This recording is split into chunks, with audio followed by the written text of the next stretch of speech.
I think we're in a really interesting and tough time as a society. We've all felt different things during this social distancing, and certainly there have been massive health impacts, a lot of deaths and illnesses. There have been economic impacts. There's a lot of uncertainty about what's lying ahead. And I thought, that Sergeant Shriver, who was an policy innovator in the 1960s, might offer some insights into how we go forward in terms of both health policy and economic policy in the long run coming out of this.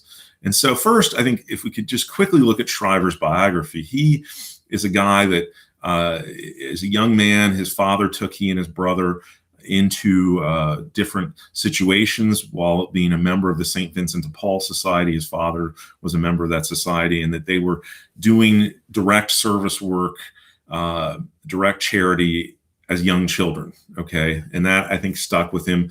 I think that Shriver's own experiences with his parents losing their fortune in the Great Depression impacted him. His father's death while he was in the Navy during World War II impacted him. And then he fought in the Battle of Guadalcanal. And I think when you look at his public policy career coming out of World War II, I think all of those events are very indicative of certain values and directions he was going to take forward into the public sphere.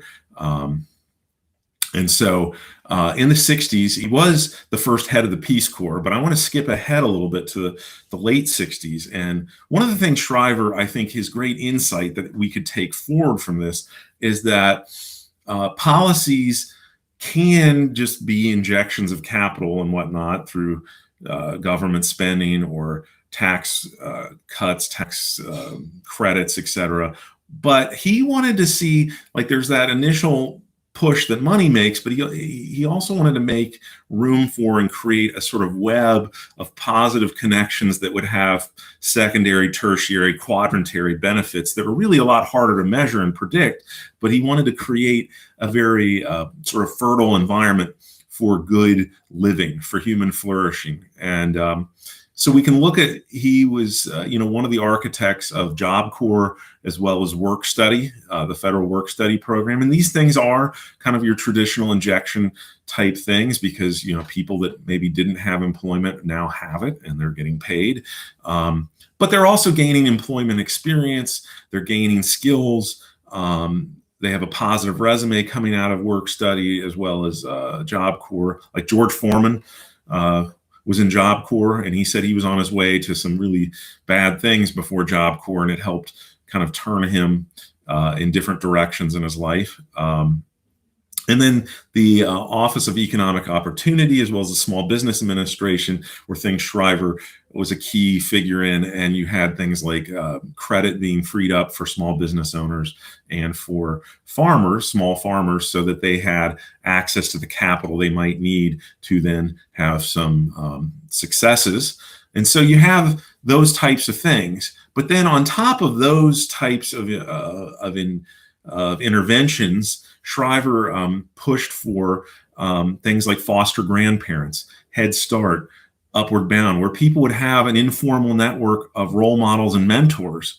That one of his insights about poverty is that it tended to strip away useful relationships that people have, relationships that are nurturing, relationships that might help them find jobs or navigate their way around difficult situations. And so having something like foster grandparents, where you have retired Americans volunteering their time and effort to offer their wisdom to other people, things like Head Start, things like Upward Bound, where you have mentors being put in place, was something where he felt like, how many people have sort of informal network of support where if there's a problem, if it's a health problem, maybe they call a relative who's a physician or a nurse. If it's a law problem, they call a relative or friend who's an attorney, et cetera. If they have a plumbing problem, they know somebody who's a plumber. They know somebody that knows somebody. That whole and I feel like I'm back in Muhal Leon's course at Georgetown talking about clientelism and corporatism. But we all have,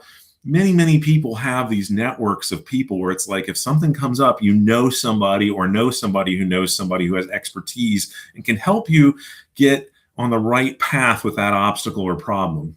And one of the things Shriver saw is that cyclical poverty, extreme poverty, sorry about hitting the camera there, that they maybe took away a lot of those relationships to where people not only are faced with a deprivation of money, but they're also faced with anytime an obstacle comes up, they don't necessarily have these nurturing relationships where they can kind of call upon a friend to get them on the right path.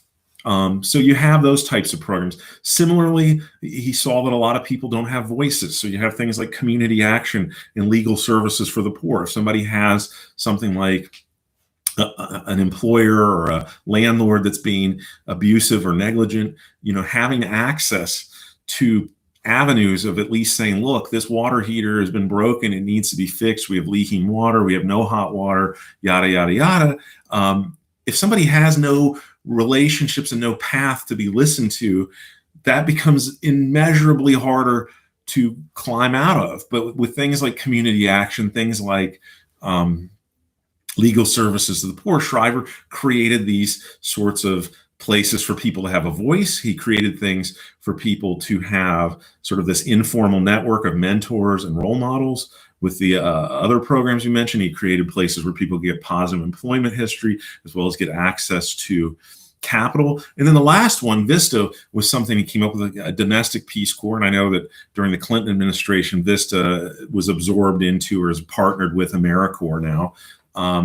But Vista, you have people in that case generating lots of tangible, small victories. If a person with a wheelchair lacks a wheelchair ramp and a Vista volunteer is in a community for a year and they're able to help construct all sorts of things for everybody in that community that has disabilities, suddenly participation becomes easier. And that's where you start to get the secondary, tertiary, and quaternary benefits.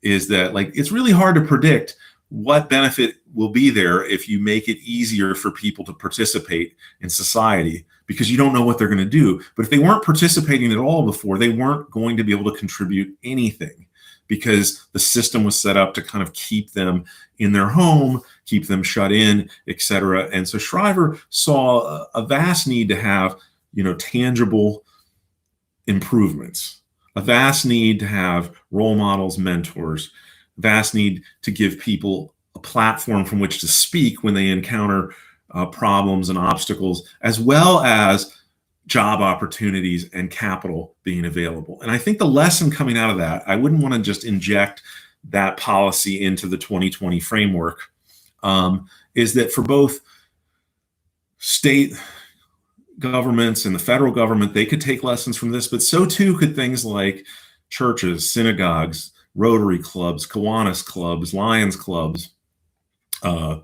any organization that we might call civil society. They could be trying to find multiple ways to help. Like, we're not just giving, material goods to the poor. We're also going to create true relationships, where those relationships can become places where wisdom is exchanged, knowledge is exchanged. If a lot of our knowledge is arrived at through trial and error, and I made 6 errors that I can tell my kids not to do, and they listen to me for the most part, I've helped them immeasurably. And that's where things like a foster grandparents or a Head Start or Upward Bound worker can be of immeasurable yet very hard to grasp benefits. Because if you're helping people avoid bad mistakes, there is massive benefit to be had there. And I think that can be had with community health. I think those of us that have health expertise, I am not one of them, unless you want to count the skill award I got in the 3 months I was a Boy Scout